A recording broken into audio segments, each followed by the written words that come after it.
O Lord, my heart is not proud, nor my eyes know thee.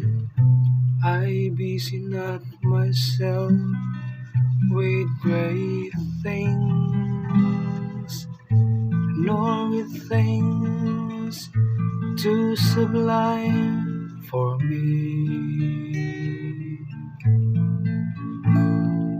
In you, Lord, I have found my peace.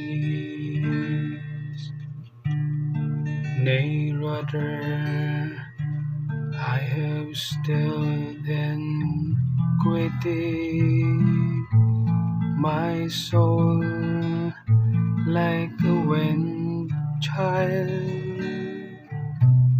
like a wind child who needs mother's love. So is my soul within me. In you, Lord, I have found